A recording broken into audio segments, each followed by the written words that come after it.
Furthermore, the festival was originally supposed to be in France. Right. The French government stopped it.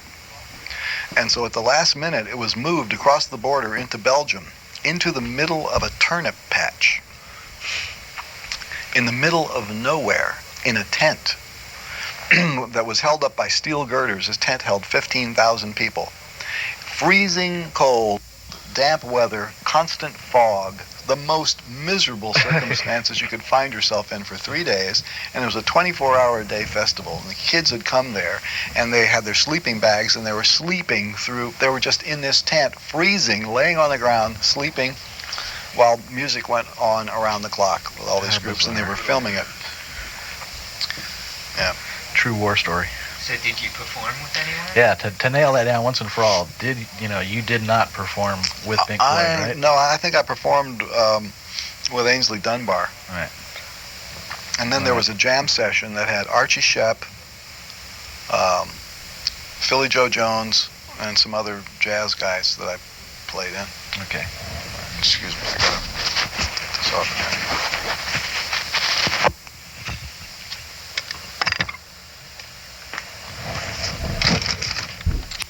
Kind of familiar. Yeah, that's great. I thought And then I guess you must have given this picture that Eric took and you sent to Scott, and they printed it in here, but they didn't give Eric photo credit.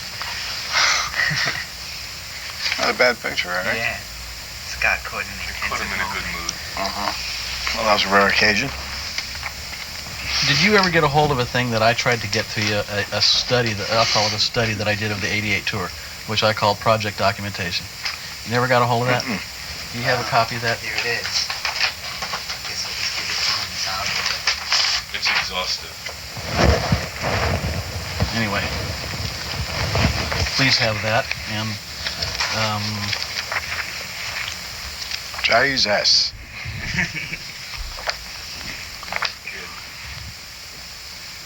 You might as well actually put it in this envelope. Thanks. You know, I'm really honored that you guys take the time or they have the interest to do this stuff. Well, I'm flattered and honored. I mean that sincerely. well, believe us, the feeling's mutual. Because again, as I said before, there's lots of these other stars out there that just don't think this way. As far as you know what I'm saying. Well, yeah, well, they should do it the other way. I mean, I've really appreciated the fact that you will allow the hardcores that hang out at the backstage door to slip in and see how the rehearsals are working, and for me, somebody that has a little bit of musical background, I mean, that to me, that is really something else, to see how these things get assembled and how things come together. Well, I think people should know that it's not just fun time up there. There's actual work involved, and it really takes some skill in order to do that. Sometimes it looks pretty easy on stage since they're flipping around all those funny rhythms and everything like that. But in order to learn it, that ain't easy. Yeah. And I'm glad you took an interest in it. Well, we do have an impression that that you appreciate the hardcores. These are the people that are your bread and butter. We purchase the. Yeah, but I'm not looking when at they you come guys like bread and butter. I mean, this is not. I really take this as a personal compliment, because let's face it, there aren't that many hardcores, and that's a lot. That's not very much butter, and it's certainly no bread. Yeah. The number of hardcores that are out there is tiny, and that to me, it's not like addressing my income stream. My income stream comes from other sources. Right. There's this. I call it a grapevine, and the people who ardently like your music know that they're unusual in the mainstream, and so they tend to seek each other out.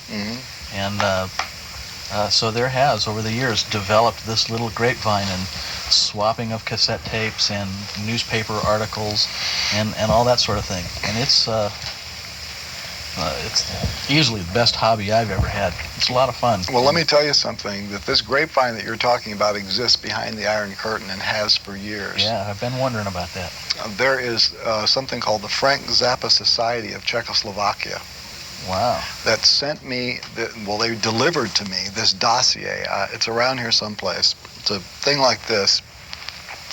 It looks like out of a spy movie. You know, it's tied with a string. It's like all the evidence is in here. One of those little things tied with a string. And I open it up, and there are photographs of their meetings. There's a guy standing at a podium. They've got pictures of me on the wall, and he's delivering an address to this assembly of people. They're listening to tapes, very, seriously studying this stuff. And then in it was this little proclamation. It was signed by all these people in Prague, and all this. And this, there's a guy from Holland. You know Co de Kloot? Mm-hmm. Okay, Co recently came back from Czechoslovakia, and he went to record stores there. None of my albums have officially been released, but if you go in the back room, every album is available on tape. They're all bootleg tape, just hand inscribed, and so the music has been there for years. And when I went to Russia, I was introduced to a guy who works in the Ministry of Culture, total member of the Communist Party with the, the red card and the whole thing. Young guy, about 30 years old, who said he was pleased to meet me because he earned his way through school by importing my tapes from Yugoslavia and selling them in Russia. Oh. And now he works in the Ministry of Culture, and he, got through school bootlegging my stuff. And also, one of the people that I met in Moscow on the first trip was a guitar player from a Siberian rhythm and blues band.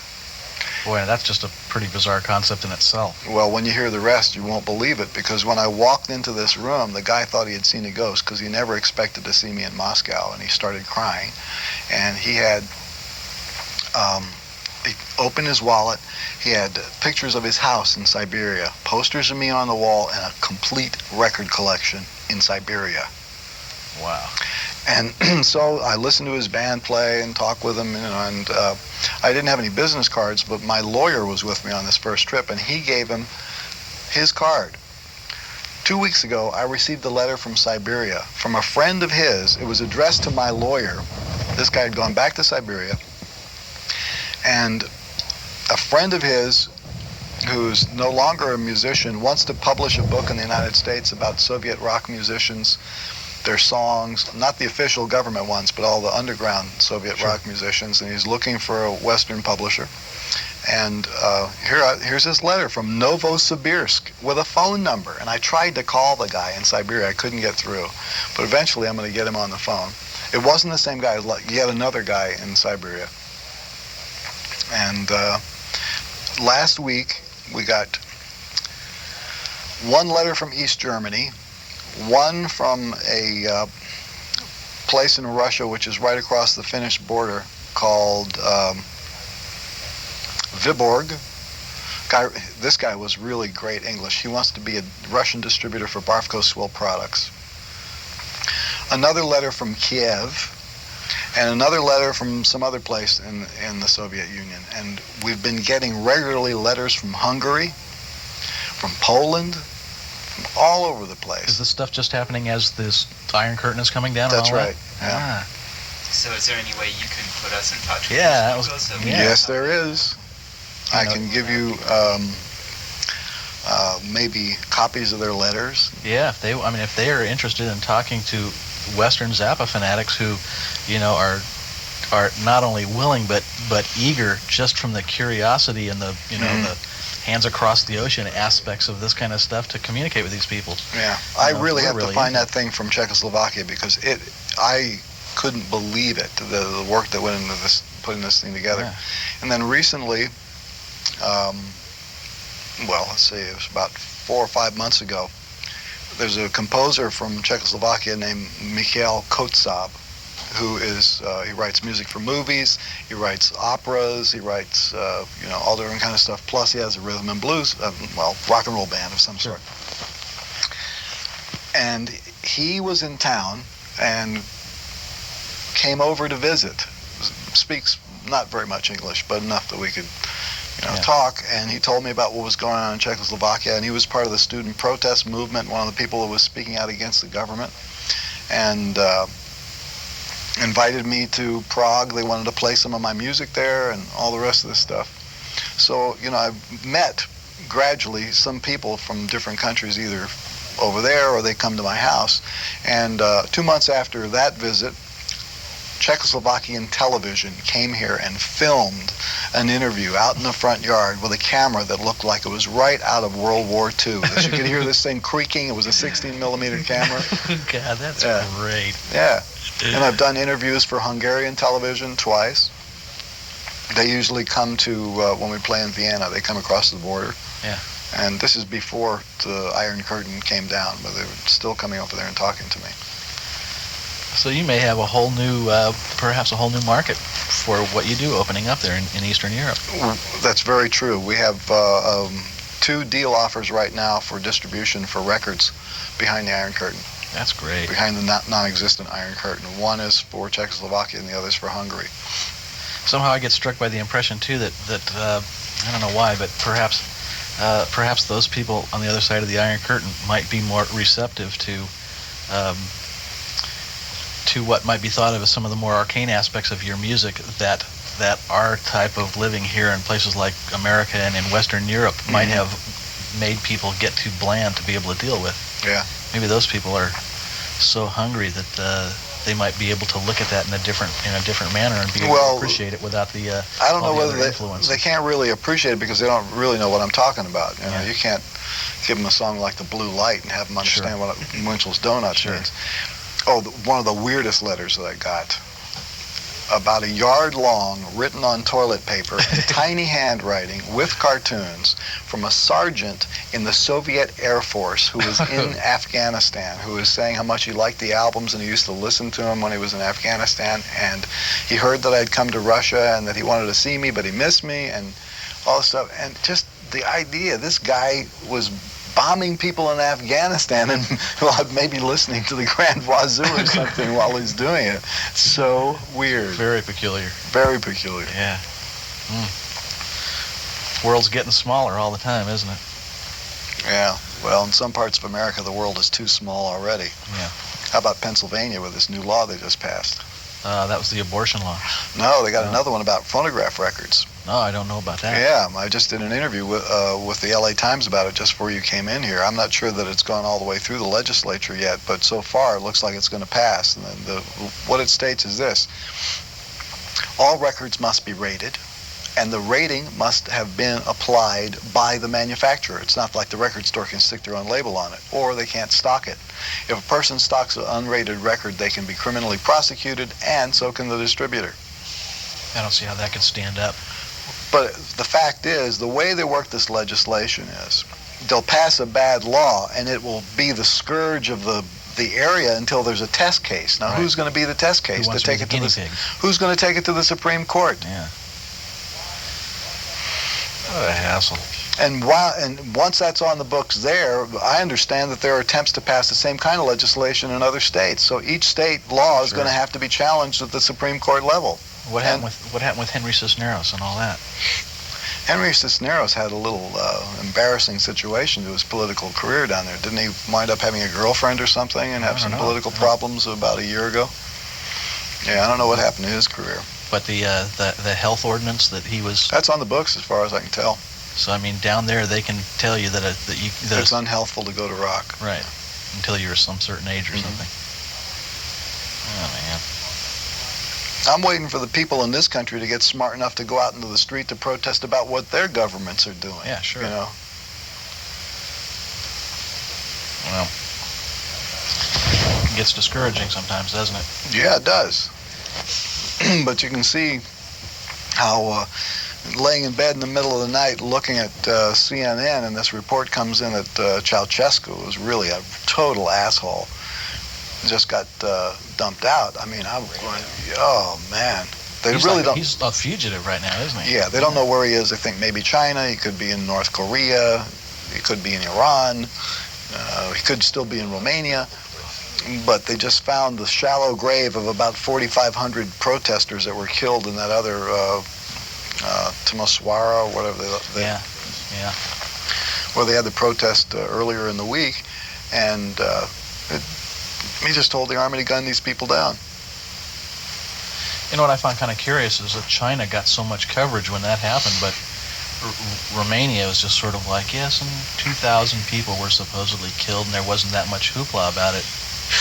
I mean, I just wonder whether or not it's just that tendency for us to see something magnanimous on the news, and then you see it get repeated again, even though it's equally as heinous or important or whatever, and it's not that big a deal the second time around, whether it was No, I think that or what the reasons were. The news is managed in the United States just as it's managed in every other country. The people who control everything want to make sure that you have one focus. Right. And the focus is Panama right now. Of course. Okay? Unless you're watching CNN, and the focus is two things. It's Panama and the cold weather. Right. And that's what you get, you know. So you have to learn to read between the lines. Right. Okay, let's go back to music. I've said that a few times tonight. What can you tell us about these exotic items? Remington Electric Razor with Linda Ronstadt. In 1967, we were living in New York, and I got a request from an advertising agency. See, I did one commercial in '67 for Luden's Cough Drops. Right. And that got an award. It got a Clio for the best music in a commercial in '67. And then I got this request from Remington. They were looking for some kind of a new sound for their commercials. So Linda Ronstadt happened to be managed by Herb Cohen, who was our manager at the time. And they supplied me with this advertising copy, and they wanted music for it. So Ian Underwood and I put together this track, and Linda did the vocal on top of it, and we made a demo. They paid $1,000 for the demo, and that was the last I ever heard from them. They didn't like what Needless I did. to say, they balked on doing anything with it in terms of actually, using it on the radio or something Never like did that. it. No. Yeah. It was a funny commercial, though. Yeah. Do you have the Clio? No. For the Ludens? No. Was it presented to you? No. I found out about it after the fact. I mean, they don't invite me to Clio ceremonies, but the advertising agency that did it, Right. they told me that they got a Clio. What can you tell us about the St. Mary's College performance of tapes and stuff that you did? Well, I can tell you that it was the first time that I was forced to spend my own money to hear my music performed. That concert cost me $300 in $1962, which was a lot of money then. Yeah. And the event was recorded by KPFK. And I think they've run it a few times. How many people attended that? Maybe 200. Was it like a college type Yeah, it was thing? a small college auditorium. I've heard a recording of Sad Jane for two pianos. I don't know whether it was something that was done over I believe it was something that was done over Dutch radio. I think that's what that was from. Really? Yeah, and it was really pretty. Really nice job done on it. I was quite impressed. And I just wondered if you knew anything about it or had any idea what it was about or anything. Let me just say this, that they never applied for a license to perform it, and they never paid me for performing it or recording it. Speaking of performance licenses, what was the question from the guys in Belgium? In Brussels. Remember Brussels. when I came over before I was headed over there? And you said it was a surprise to me because they never applied for any rights or anything. Apparently did you get paid yet for that, do you know? For the performance in Brussels? Because they say that adamantly they paid all the proper people over there, and it might just be Well, I don't know who they paid over there, but none of it ever came to me. Read the question of it, stated. Have you received your performance rights from Brussels and they were paid? No. In fact, I was not notified that there was even a performance, and we received nothing. What about the rest?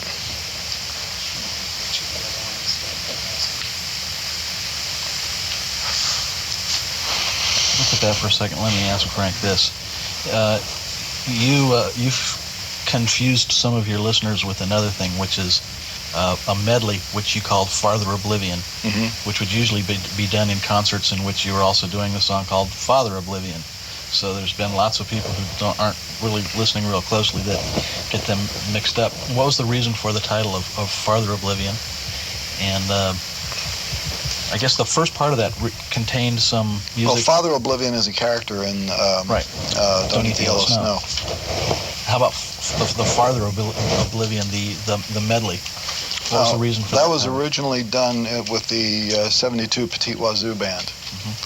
And part of that medley turned into the song Cucamonga on Bongo Fury. Right. And the other part turned into Bebop Tango. There's a beginning part, too, which was part of Gregory Peccary. Yeah. Which I tend to think of, I think of it as the Stenopool section. It is. Right. And what was the relationship between that medley and Father Oblivion? The reason for the similarity of those two titles? None whatsoever. None. Nothing. No, it's all. Nothing These are arbitrary decisions that you make because if you write a piece of music, you got to find how is it finally going to be deployed on a record? Right. And sometimes the way the thing is originally conceived, the idea mutates, and you do something else with it. Right. But you got to call it something, otherwise you can't tell the guys in the band, get out the music for. You remember that one that has the. Right. You got to give it a name. Right. The reason why I ask questions like that is because quite often people want to know. There's some arcane reason for this. The example that makes me laugh so much is a recent interview which we heard in which you gave the reasons for the title of the song "Damp Ankles," which is hilariously funny. It's true. Yeah, and so quite often there's reasons like that, but on the other hand, quite often there's no reason in particular. Right. So it's nice for somebody that wants to try to put things in historical perspective to be able to weed through these things. So I hope you're bearing with me on some of this stuff. No, it doesn't bother me. I think Damp Ankles would make a great ballet. Huh? What did you get for your birthday? Well, Gail gave me a very beautiful black overcoat and a new black suit. And Dweezil got me. Hi, doll. Speaking of which. Hi, I didn't know you had. Hi there. Did you meet the little? Oh, it's so the cute. Little princess. Yes, and Cute. she can breeze her. Breezer. Oh, she breezed us. She breezed. Yeah. Oh God. Well, you've been breezed. Yes. Yeah. It's so adorable. You know what it's like with very, like a car full of teenage guys A breezer. and a small dog, and all of it, and it's like all the windows suddenly opened and heads went flying. It was scary. Everybody making sort of backing noises. Oh, frightening. But did you hear the story about the dog running? They left it. I mean, they opened a door or something inside the shop, and the dog ran out and into the Beverly Center. No. And it found Jay. Well, of course it did. It was so extraordinary. And I was saying, well, where's the dog? And Jay saying, it's out here. He's going, hey, here's the dog, because Ahmed had it and was playing with it. Mm-hmm. And the girl said, oh, he's kidding. And I said, I don't think so. It was so funny. They didn't have a dog to deliver. I'm glad you got it. She's very cute. It's such a pretty dog. So It's what are you got guys doing? We're doing an interview. Yeah, they're doing the interview of the century, and of course, if you'll notice, Eric Buxton has performed a miracle in the corner over I there. noticed that. Eric, that's so wonderful. You know what? I was going to replace that tree deftly without telling anyone. With empty space. No. I was going to get another tree. Let's start the whole cycle over. I was going to get another tree tomorrow. Fix it all up so you could have your... No, I wouldn't. Yeah, and I wouldn't notice. Right, Yeah. no, sorry. No, at least it's fulfilled its destiny, and what better way than at the hands of Eric Buxton? I mean, it's not a bad job. I think it's a great job. You did quite well, Did you guys bring some... Oh, yeah, you have one. Yeah, they walked in with a bag of lights and some ornaments, and Really? no, really not. So, the little dog has a little cage. Yeah, well, how's Doggus like it? Oh, dog is so hello. Immediately. What about Fighty Buddy? Batting around? Everybody is all fluffed up and ready.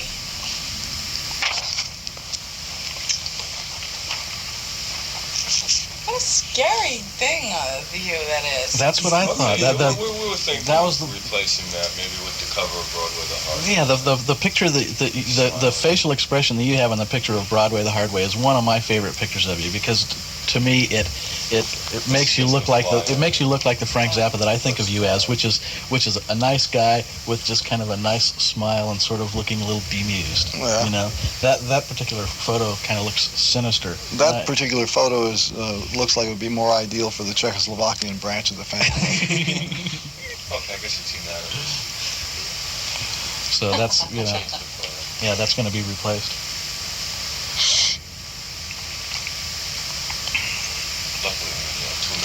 No, we'll keep it on display. Okay, here's another question. What is the Booger Bear? What is the significance of Marty Perellis, the dog, and the two Booger Bears? And who is Rashid, and what is doo room service? Okay, well, that's a lot of questions. They kind of all go together. Oh, a Booger Bear is an extremely ugly anything. Okay. And a booger is short for Booger Bear in the parlance of that 73 band. Mm-hmm. Perellis was our road manager. Right. And there was an occasion where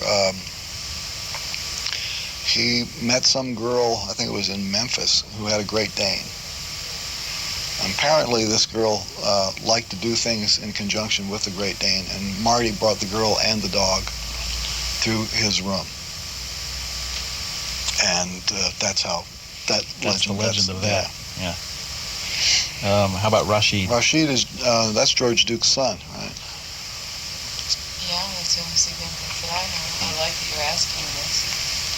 It's your interview. I just want to check. I thought that's what... We'll set up an interview with you later on. All right, maybe if you change the picture. Okay. Or at least fix them. And we'll send you a copy of our mailing list as soon as we get it organized. Trade you your list around. Lastly, doo room service. I know, but Jim mentioned that you like it. You'd like to see Oh, yeah. The room service routine was something that we used to do in Pygmy Twilight. Right. And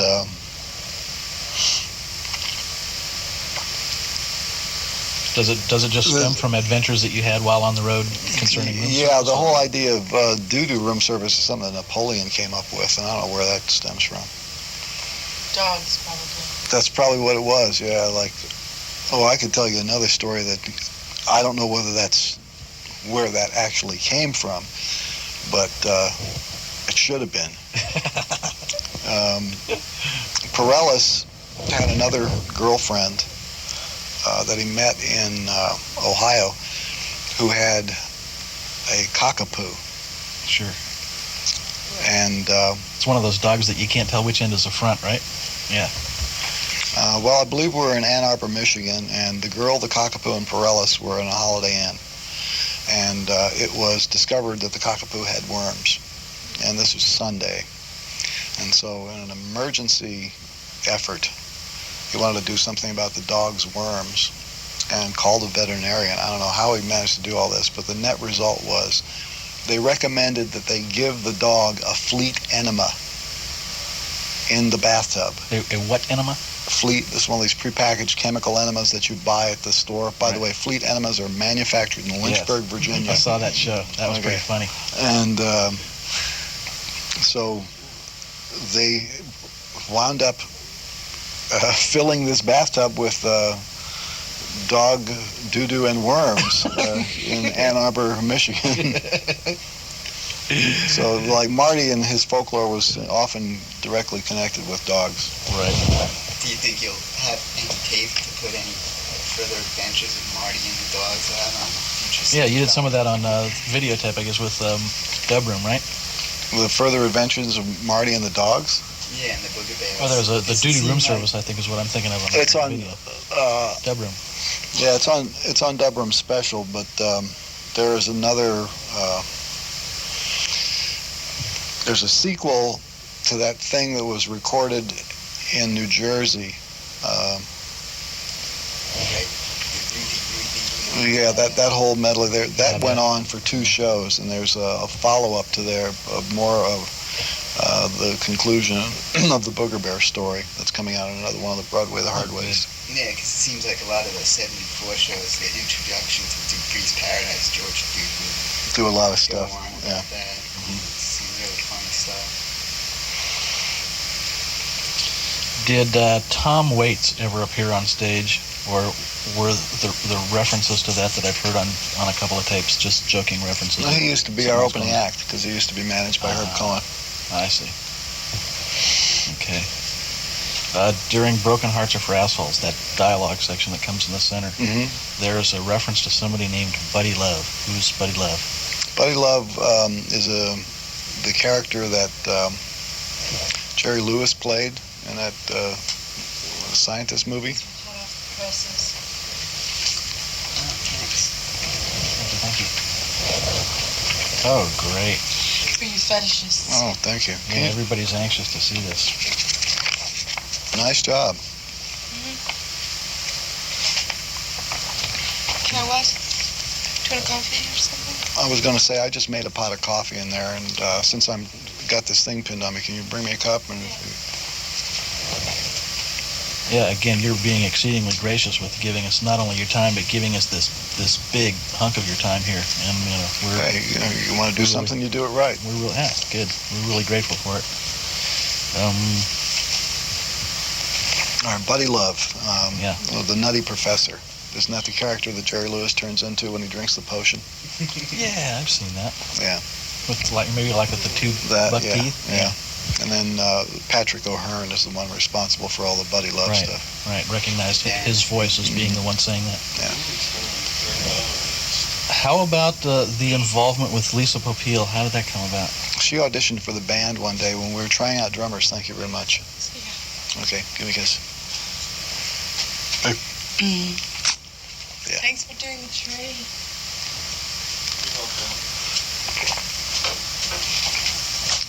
Lisa at the time had a boyfriend who was a drummer, and we were having an open call for drummers.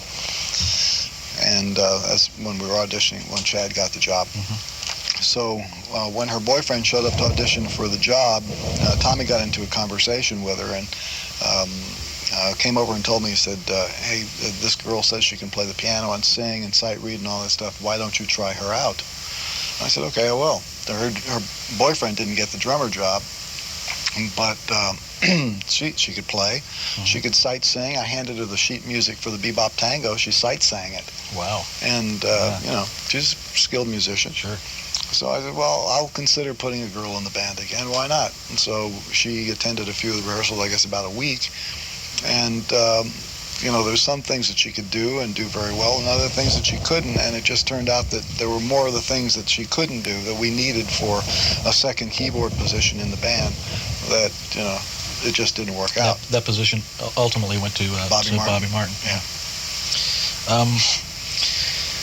I heard on a tape that was made from the show that you guys did where she appeared in Santa Monica, and during that segment that she did her thing where she sort of told her life story or something, there was some reference in there that gave me the impression that there was some reference to Scott.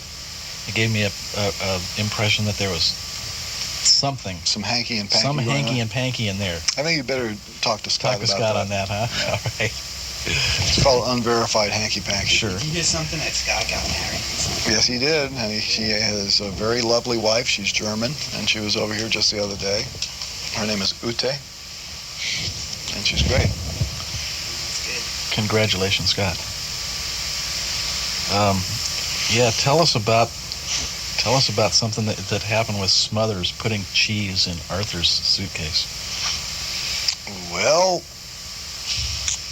Arthur and Smothers didn't get along, and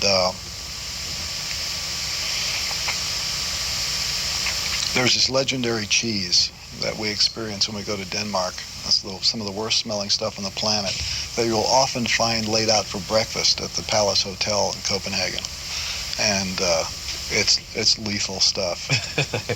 And I can't remember exactly what Arthur did that pissed John off. I can't remember what it was, but the revenge was John threatened to get a quantity of this cheese, and since often John was working with the bag boy to coordinate the luggage, he was going to slip some of this cheese in on top of Arthur's clothes for the trip back to the United States, therefore rendering them radioactive by the time they arrived. Did Smothers have much of a tendency for practical joking and such while on the road? Yes, he was a practical joker, that's for sure. I've even got some videotape of Smothers doing practical jokes. And how did your association with Smothers come about? Was he just somebody that you hired? Perellis knew Smothers from Baltimore. Perellis is also from Baltimore. And when I was first started carrying a bodyguard, I tried out two. I had three bodyguards before Smothers. First one was a guy named Newmar, who lost the job because on one occasion he took a fan who had tried to jump on stage. I mean, some menial little transgression. Right. Sure. And took him out in back of the place and beat him up. And I thought, this is totally uncalled for. That's overkill. Way overkill. So he got fired. And then the next guy was another off-duty, and Newmar was also an off-duty LAPD. And then the next guy was another LAPD, except he was Jehovah's Witness. And when you travel with a bodyguard, you have to spend a lot of time with these guys. Couldn't handle that guy. He didn't last long. I'm surprised that it's not that he couldn't handle you, I mean, you understand what I'm saying? Yeah, well, I mean, he just had to grin and bear it. It's just like, I mean, the Jehovah's Witnesses that I've met have been so devoted. I mean, they're a pretty devoted bunch to their religion, and I'm surprised that somebody that would be that devoted would be willing to have that sort of a job for a paycheck. It kind of surprises me. Buck's a buck. Buck's a buck. Yeah. Then the other guy, who was really a great bodyguard, and I wish I could remember his name. He was only with me for a short time. But he used to sing in a rhythm and blues group called the Calvains on Dutone. And he recorded a song called Florabelle, which I have in my collection. His name was Bob. Can't remember his last name. And Bob was a good guy. And we used to sit in the dressing room and sing doo-wop tunes together. But I can't remember, he wasn't available and couldn't do it anymore. And then I got another guy named John, who was the brother of a girl that I went to high school with in Lancaster. And there was These must have been all through the early 70s? Yeah. Yeah. And he contributed a little folklore. He's the one who came up with Swimp. And, with what? Swimp. Can you explain that? Well, there is a language called Gullah. You know what that is? Never heard of it. Gullah is that black dialect. All that Negro dialect that is repeated most constantly comes from this language called Gullah. And they have different words for different things and different pronunciations, and swimp is shrimp. They call him swimp. And his language was very Gullah, and so I was introduced to the concept of swimp. And the other thing that this guy was famous for is he liked to fuck Holiday Inn maids with hairy legs. And the idea that to imagine this guy in the morning when the maid knocks on your door and you have to get up too early, right. Sure. And he would be dragging one of these women into the room and strapping her on before he got on the bus and telling everybody how hairy her legs were and scratching his back and all this weird shit. Quite a guy.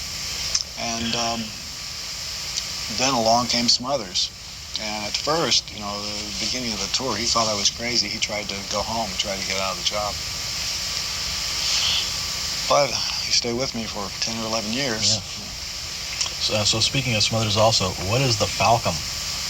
Well, that also goes back to Copenhagen. John also has a mysterious command of the English language, sure.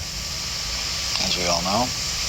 Once upon a time, his first trip to Copenhagen, we were playing at a place called the Falconer Center. Sure. And we didn't have a limousine. I had to take a cab to the place. We get in the car. It's just this little tiny car, not a Fiat, but maybe slightly larger than a Fiat. Yeah. You know how big John is. Sure. And it's a cab, and the driver is Danish. He doesn't speak English. And I get in the back, and John gets in the front. And the cab driver is just sitting there because he doesn't know where to go. And Right. John finally realizes that he must tell the driver where to go. So he just turns to him and goes, "Fuck him."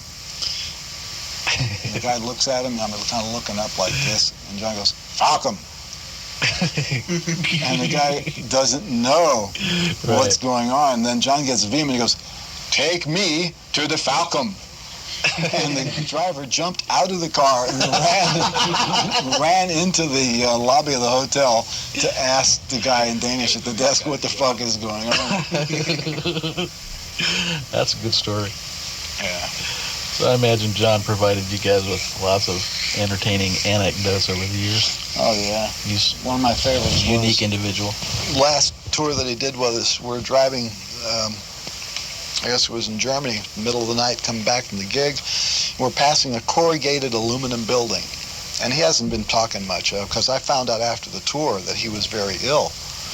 He had diabetes, and he had a bleeding ulcer. At the end of the tour, he went to the hospital and had to have his ulcer taken care of, and he never said anything about it during the tour. So here we are driving along, everybody's quiet, and he sees this corrugated aluminum building. Now, if you were in the car, you probably wouldn't even pay any attention to a regular old corrugated aluminum building. John looks at it and goes, "Lumium alloys." You figure it out. Lumium alloys. That's pretty funny. Oh my.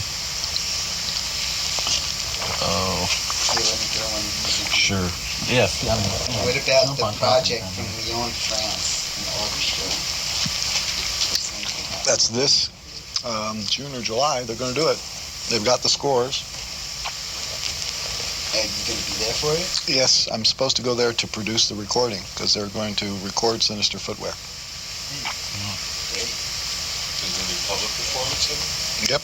And the ballet will choreograph it, and then all the tapes will be used for this ballet company to tour with it. They'll dance to the tape.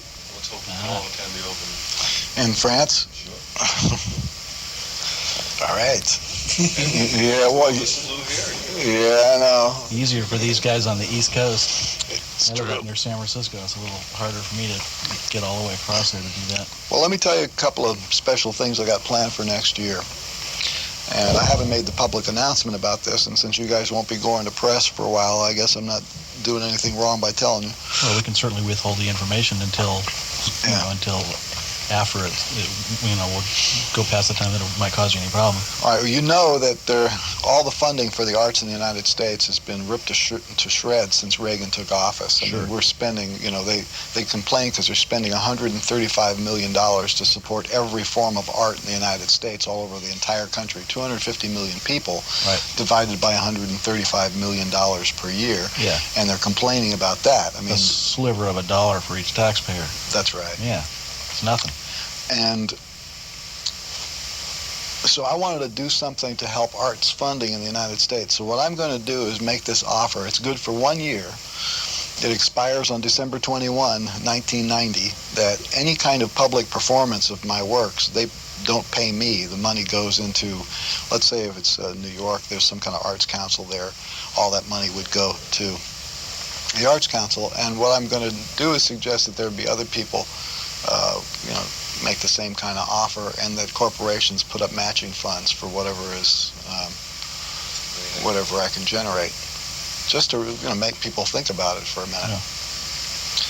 So I'm hoping that making this offer will cause more orchestras and ballet companies to perform the stuff during the year, because they're not going to pay me for it. It's not that they pay me very much anyway. If somebody plays Dupree's Paradise or something like that, you know what I get? About $250, $500, depends on the seating capacity of the hall. Right. I think the most I've ever got for one of those scores is about $1,000 for a performance. So obviously the gratification just comes in knowing that people are going to get to hear it. Yeah, That's I mean, gonna I be don't make performance is gonna happen. any money to speak of on that. When you consider how much it costs just to prepare the manuscripts for the thing, it's ridiculous.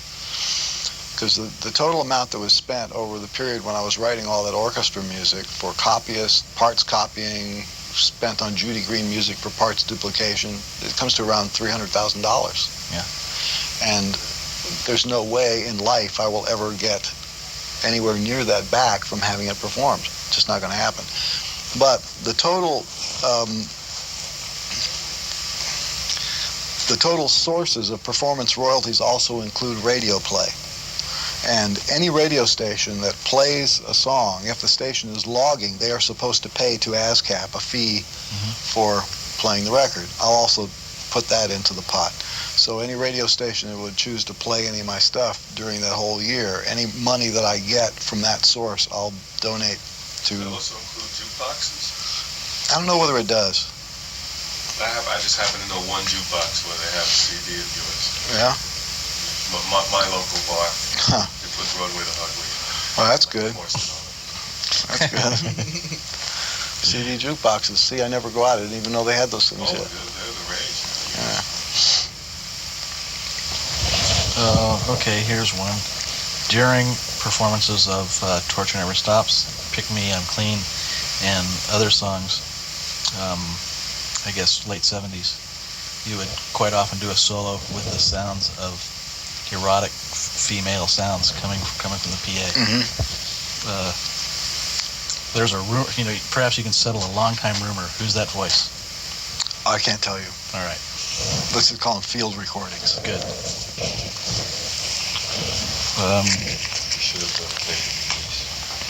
Of who?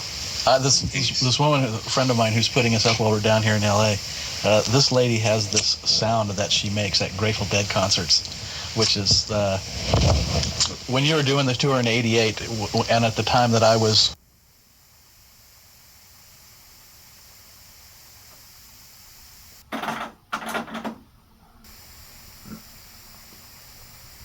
down here in L.A., this lady has this sound that she makes at Grateful Dead concerts, which is, when you were doing the tour in '88, and at the time that I was thinking of the tour when it would get to the West Coast, I really badly wanted to introduce this lady to you, and unbeknownst to her, say, Denise, you got to do your sound for Frank. He's got to hear this.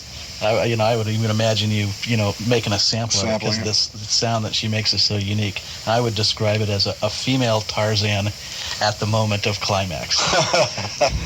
And she does this for the Grateful Dead? She does it when she goes to Dead shows, and when there'll be when they're coming out for a set, and there's this kind of lull after the crowd has cheered. And the blue smoke is about here? Right, when they're just about ready to start playing. And if you know, with Grateful Dead shows, they allow people to tape their shows. So there's this thing called the taping section. And when we go see the Grateful Dead, we sit in this area of the seating which is always kind of near where the people tape from.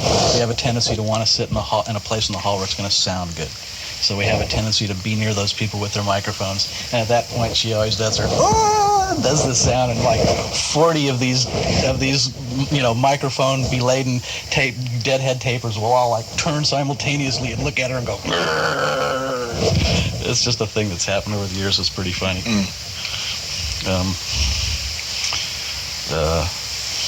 I'm sure I'll hear it one day. Yeah. Well, speaking of that, would you ever consider allowing a taping section at your concerts if you ever? Probably not. Probably not. Because I think that the privilege would be abused. Yeah, but you realize there's no way to stop it anyway, right? Well, we've done everything we could in the past. Yeah, well, even metal detectors don't stop it. I think that... Well, the real way to stop is not play live. That stops it pretty obviously. bad. Yeah. Well, the thing that has allowed them to have some success and have that work out for Grateful Dead, as an example, is the fact that they tour constantly, and that it's part of the scene that goes along with their whole deal, and in the long run with them, because they are a constantly touring entity, and because over the years there's been recording after recording after recording made by dozens of these people in the audience. The one thing that it has done really good for them in an economic way is it has put bootleg albums of the Grateful Dead into the realm of the past. There's no reason for them to exist, because somebody can always pick up a cassette somewhere. And that's the one real positive aspect that they've gotten out of it. I've thought about that in terms of you. The one thing that you have in common with that band is the fact that there's a lot of improvisation that goes on. No show is the same. But the one limiting aspect to it is how much touring happens. Yeah. Yeah. Well, the other thing is that I don't know how much they do overseas or how much, I don't know. I think that the real answer is that I wouldn't consider it. Yeah. Okay, here's something completely unrelated to that. Is Oliver North the modern day agency man? No, the agency man is about advertising agencies selling political candidates, and Oliver North is not that character. Okay. I'd always have to plead guilty to not listening closely here. I'd always thought that agency man was having something to do with the Central Intelligence Agency. Well, that's another meaning for it, but the song was written because at a certain point in American political history, politicians discovered Madison Avenue, and it changed the face of American politics. Because Republicans always had more money than the Democrats, they were the first to hire a real Madison Avenue agency. I believe it was BB&O. Batten, Barton, Durston, and Osborne that took on the Republican campaign, and I think it was for the Nixon campaign. Mm-hmm. And the amount of money they started to spend on the campaign became just science fiction. Sure. And that was the beginning of what we have now, the so-called, Nixon's campaign machine really pioneered what we have today. Yeah, and what we have today and how terrific it is. Right. So that's where it came from, was the idea that instead of dealing with the issues, you're just dealing with candidate as a product. Sell us a president agency man. I've seen some photos that were taken from from some sort of a photo session. I state the question over again. I saw some photos, I believe, in High Times from a photo session in which there's a bunch of potted plants and you clad in like leopard skin underwear or something with topless harem girls and all that. Yeah. What was that photo session about? That was done in Amsterdam in early 70s. And it was just, stupid photo session. Right. It's pretty funny photos. Yeah. I mean, most of the girls were probably off, from the places with little windows. Right. The picture of baby snakes with the girl with the tongue. Is that just a model? That was the makeup girl. That was the makeup. Yeah, it was a candid shot. She just happened to have her tongue sticking out when she was touching up my makeup on the thing. Oh, and that's why she's got like a little white makeup smudge or something? Yeah. Whatever happened to the contingency suit that was supposedly filed by several ex-mothers? It is going to arbitration. It's not going to go to court. It's going to be arbitrated, and it's coming up very soon. Okay. So that should be settled sometime in the future. All right. How about this one? In 1988, after the show in Hamburg, did you jam in a club or something? Yeah. Members of the band? We've done. The name of the club? Oh, no, I don't. No. No. That was my friend from Germany wanted me to ask. Yeah, we did jam. We've done it a couple of times. We did practically, 3/4 of our live show at a place in Ann Arbor, Michigan, after the concert at the Chrysler Auditorium there one night. We went to this fabulous club and just went in there, and there was a band with Napoleon and Bozio. We went in there and just did our show. Wow. Never heard about that one. That'd be a great bootleg tape, wouldn't it? Oh, that'd be a great one. Have you tried doing any serial music with a synclavier? It seemed to me like with computer technology you could do some programming and sort of sit back and see what the result is. Have you tried anything like that? I've done that, sure. And what was the result? The result is it's serial music without most of the eye strain and brain strain. If you like the way serial music sounds, you can do it.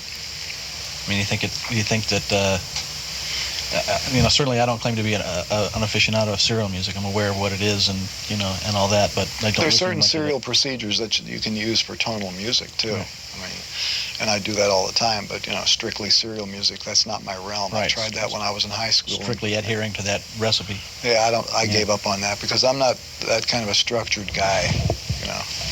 I think that the important thing to remember or keep in mind is whether or not you like the piece when you listen to it, and however you got it to sound that way is irrelevant. So your tendency is to just hear things in your head and put it on the page, or type it out on the keyboard, or hum it to the guys in the band, or do it that way. Yeah, and if I don't like the result of what I've told them to do, then I change it until I can tolerate it.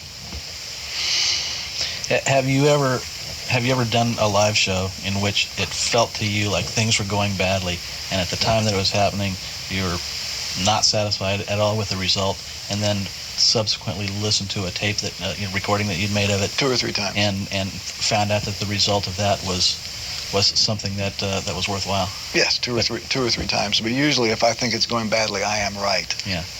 The only time that I will get that kind of a surprise is if you're playing in a hall where the acoustics are so bad that you literally can't tell what the fuck you're doing on stage. But sometimes when you listen to the tape afterwards, because of the way microphones work and the fact that in a multi-track mix you can turn off the ambience, you can hear that certain things are good. Metz, the concert in Metz is a good example of that, because that hall was terrible. But in listening to the tapes, there were 2 or 3 selections from that I've used in albums. Yeah, I'd always kind of wondered, because you had written about the acoustical quality of that facility in liner notes of things that you subsequently used, and I kind of wondered why, what would be the circumstances that would lead to, something that seemed like that bad of an environment, and yet, something came out of it worthwhile. Because you literally can't tell while you're doing it all the time. I mean, you can tell by feel, and often everybody on the stage hears a different thing.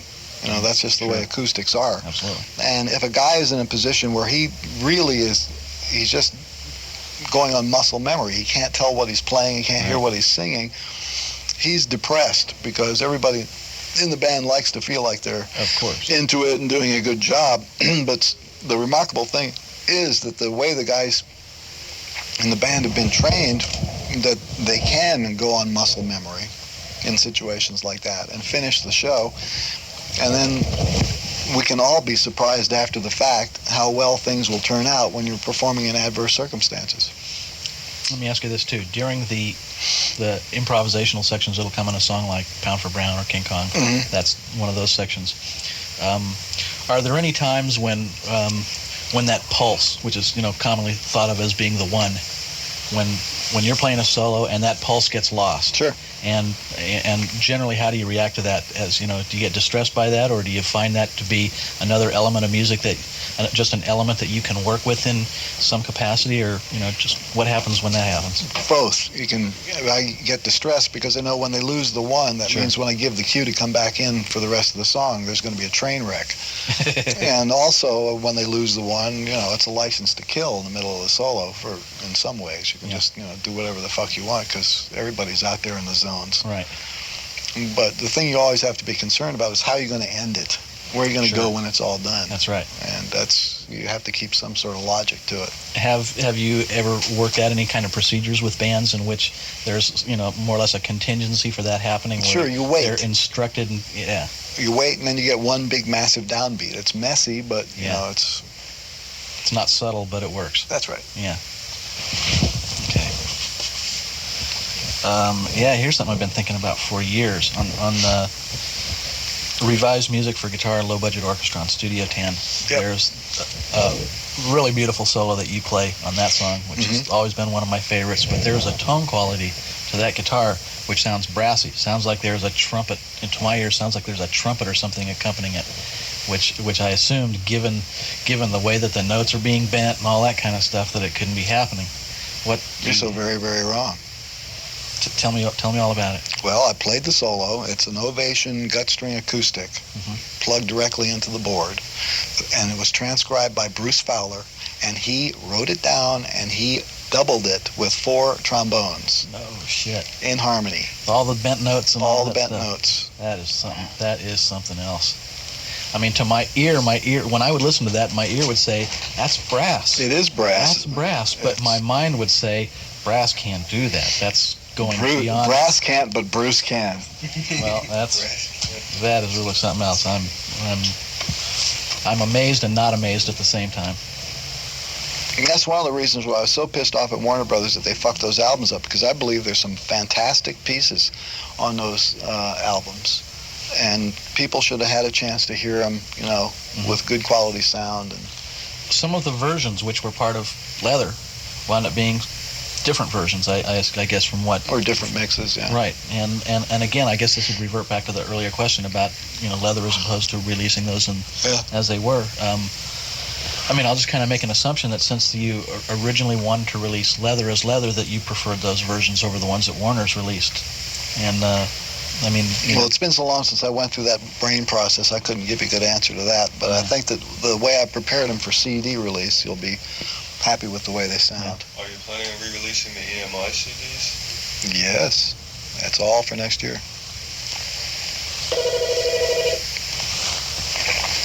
how do you feel about this recent thing with rap musicians and the sampling they do? You notice that you've put the little sampling specification on your the little clause that's that you find on albums. Mm-hmm. Well, I don't appreciate it. You think it's a sleazy thing to do? Depends on what they do with it. Yeah. I mean, one group has already done it with one of my things. Really? Yeah. With some of your music? Yeah. Who was the group? Can't remember. Somebody told me about it, but I know it's been done. Yeah. I mean, I saw some little, news story on MTV or, Showbiz Today or one of those kind of things about this, and I was kind of surprised that quite often the music that they pull their samples from is something that's in completely, totally different realms than what you would think that people who are doing rap music might listen to. Yeah. I'm kind of surprised about You that. were speaking earlier tonight about taking little snatches of other music and inserting it in your music. But I'm not stealing a recorded performance. Okay, That's the difference. See, because there's a copyright on the actual performance. Here's something else here. It's my impression that as a teenager that you really didn't have the means to be able to do things like have a big hot rod and all that, but yet you seem well versed with hot rod lore. I'm not versed in hot rod lore at all. I mean, only marginally, because that was not part of my life. I didn't drive a car until I was, 22? Something like that. My parents wouldn't let me get a license. They were always afraid. I've have seen these little references like, I don't know, just things that I tend to think of as like hot rod lingo. Appletons and stuff like that. Dingle balls and oh, well, if a teenager in Southern California, you got to know the language. Just picking that stuff up by osmosis. Yeah. What was the significance of Vinny's seal calls back then? That was just something that Vinny could do. It was just a noise that Vinny could make, so why not use it? It's pretty funny. Yeah. He's a pretty interesting guy. He was. He's my favorite of your drummers. And it seemed to me that particular chair in your band is perhaps the critical one. True, because the style of the drummer is going to determine the style of the band, and his personality pervades everything that goes on. If he's a wild and crazy guy, you're going to have a wild and crazy band. No question. Among your fans, I think still today, the one that the drummer of yours that still keeps that status, people think of him the best, is probably Terry. Yeah, because he was the most visual of all the drummers, and there's no question he's a fabulous drummer. Yeah. Well, he's the thing that I like about Terry and I like about Vinny. The thing I like about those two guys is not only did they have the precision and the licks and all of that stuff down, but they had this kind of hard to define quality, which I call gonzo. It's attitude. It's attitude. It's real strong enthusiasm or something. And it's not just a job with these guys. Yeah. It's a way of life. Well, I just saw recently, these guys did too, I guess, saw Terry playing with Jeff Beck. Was he good? Yeah, he was truly amazing. Great. Yeah, haven't seen anybody play drums like that since seeing those guys play with you. Mm-hmm. And I saw Vinny a few years back playing as part of Joni Mitchell's backup band. I was really curious to see how he would be.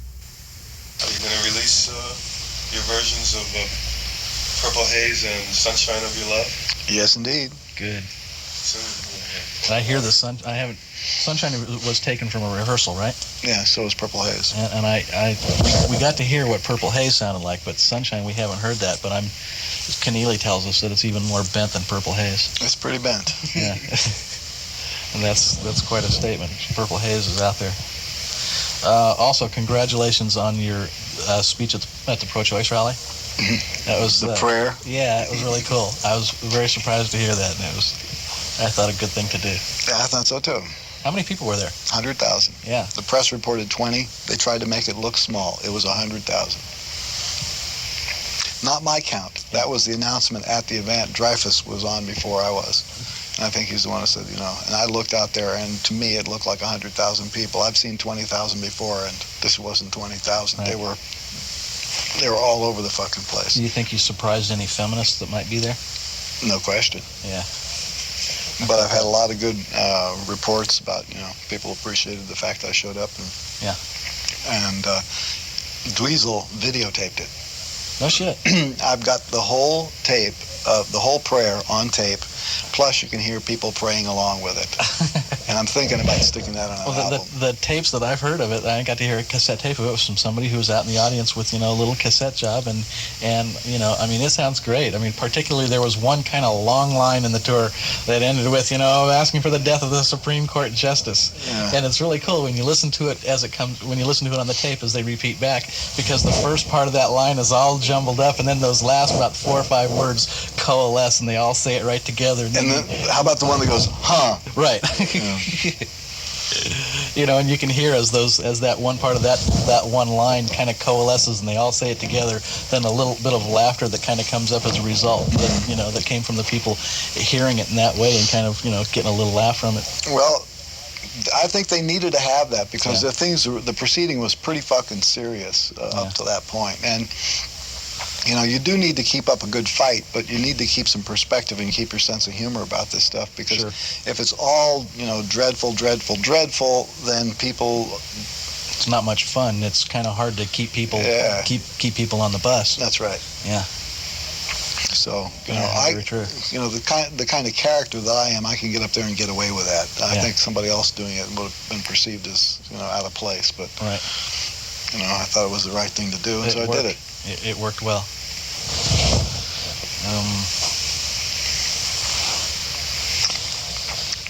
Certain compositions, such as Stevie Spanking, seem paradoxical to me in the respect that it seems they seem like a parody by nature. And with Stevie Spanking, certainly when seeing you guys live, you're kind of going through the poses and doing all that kind of stuff. But at the same time, it seems like there's a note of seriousness to it in that it's being performed righteously.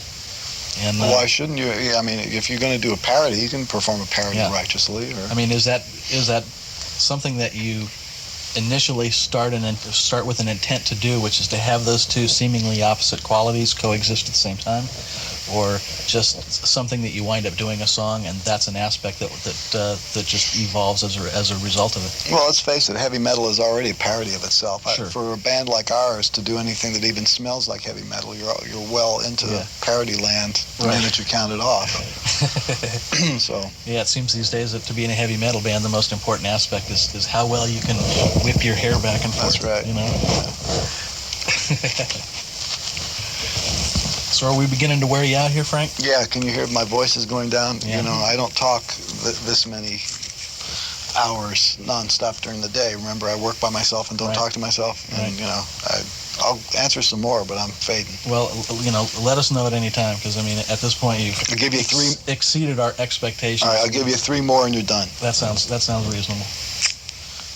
I'll tell you what, why don't I even do this? You want to make the questions from you guys, because certainly I've been doing the bulk of the question asking tonight. So what else did you get for your birthday? You started to tell us. Dweezil gave... This is my kind of question. Okay, Dweezil gave me a really nice sport coat, which is purple, and it's kind of heavy, fuzzy, weird shaped. You like those heavy, fuzzy coats? Well, it's a very nice coat, and he got one exactly like it for himself. I said, what's this, our new band uniform? And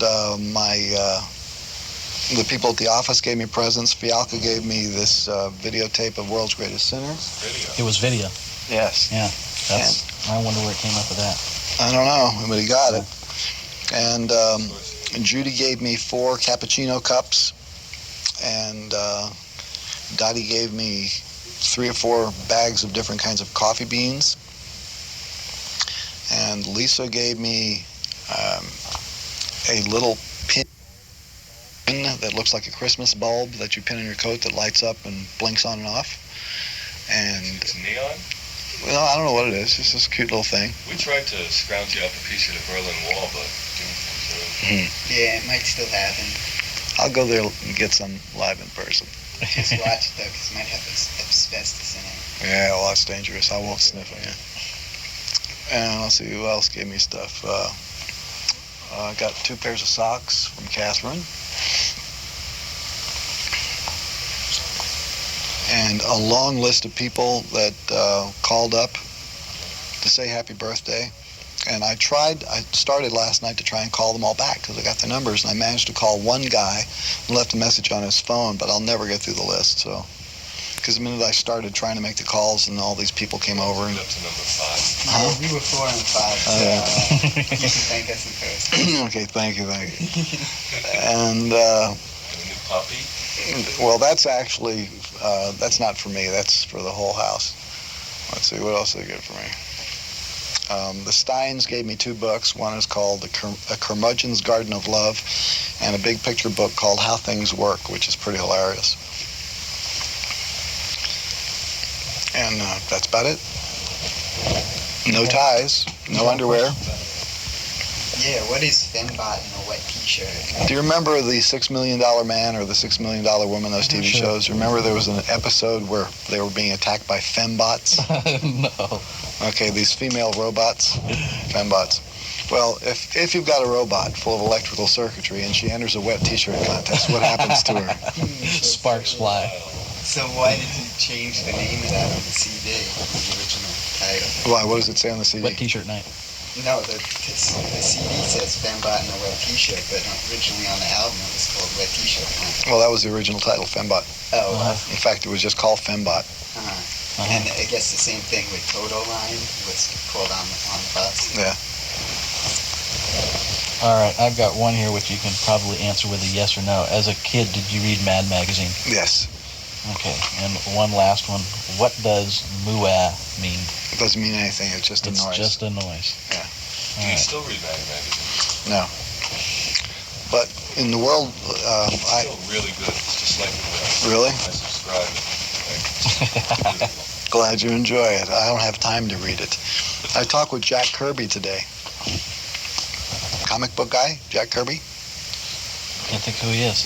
He did Doctor Doom and all those for Marvel Comics. No, for some reason I didn't. I read DC when I was a kid, which are Yeah. definitely more white bread as comics go. Yeah. But, Well, I talked to him. And I invited him over. He's coming over next week.